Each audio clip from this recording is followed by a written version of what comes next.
What's up, guys? So today we found this lemon on my tree. So I also found in my room 3 bags of like these fireworks or ball rocket kind of thing. So I cut a hole in the middle and stuffed them in there to see what's gonna happen when we light it.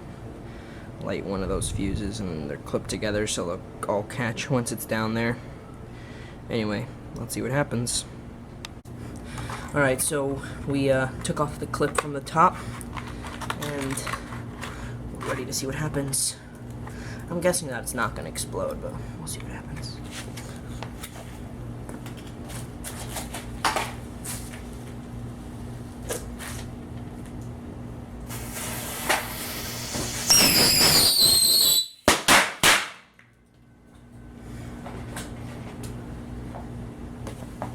Oh my gosh.